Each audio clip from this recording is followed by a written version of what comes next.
morning, everyone. Allow me to ask you a question. How many of you have ever looked around and wondered if the people around you, maybe even people you care about, are silently struggling with feelings of hopeless and loneliness?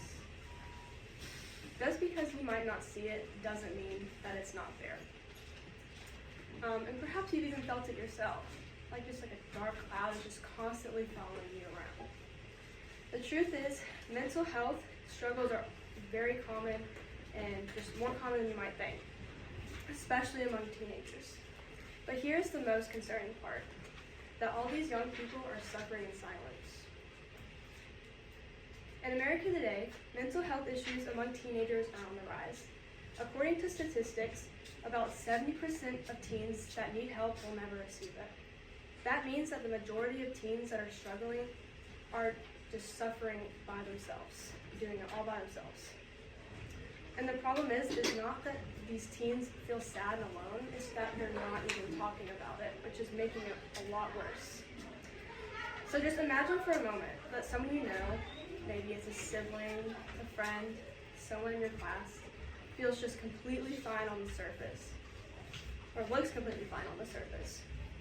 But underneath, they're feeling isolated and feeling overwhelmed and alone, and wondering if anyone will ever notice or care about them. This isn't just a special case or example, it's happening every day, right in front of our faces. To put it into perspective, about 57% of female high school students and about 29% of male students have reported persistent feelings of sadness and loneliness. That's an increase of 41% and about 21% from just a few years ago. And even more alarming is that 1 in 5 high school students in 2023 reported feeling or having thoughts of suicide, which is very concerning. This is a very serious crisis and it's only getting worse. And let's not forget, because of these statistics, it is likely that someone you know and are close with is struggling with their mental health. We are all connected to this issue in some way. So what can we do about this? The good news is that there's something simple that we can all do. We can reach out. If you notice someone around you who might be struggling, whether a friend or a classmate, take the time to check on them. Ask them how they're really doing. You might be surprised how much a simple question can make a difference. And if you're the one struggling, please don't be afraid to speak up. Talk to a trusted friend, a family member, or just someone who will listen. It's not easy, but it's the first and most crucial step to finding help. So why is this important? When we talk about mental health, it opens doors to find healing. It helps reduce feelings of isolation, and it also creates a space for healthy coping mechanisms. People who are struggling need to know that they are not alone, and by starting a conversation, you can provide them with the help that they need. Reaching out doesn't even have to be complicated. It could be as simple as sending a text or making a phone call. You don't even have to have all the answers. Sometimes all someone needs is someone just to be there and listen. If you're a friend, you might say something like, "Hey, I noticed you've been off lately. I'm here if you want to talk." And if you're the one that's going through something, find someone you trust and just be open about what you're going through. It can be over the phone, or if you feel comfortable, just a face-to-face. But really the first step is noticing, paying attention to those around you. You don't have to be a mental health expert to make a difference.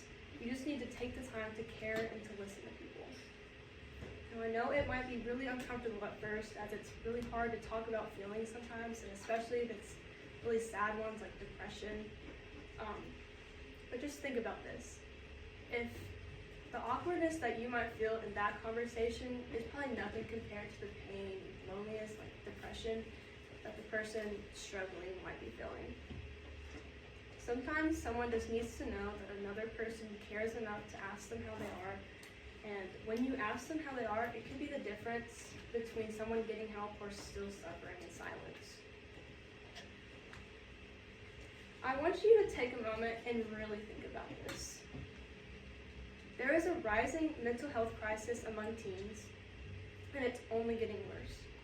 More and more teenagers are feeling hopeless, and many are not speaking out.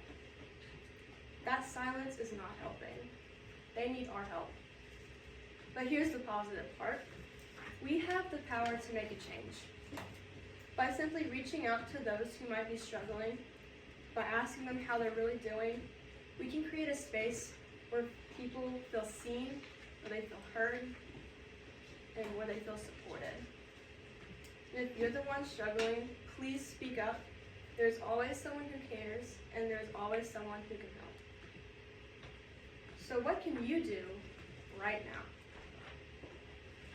It all starts with using technology that we all have in our hands.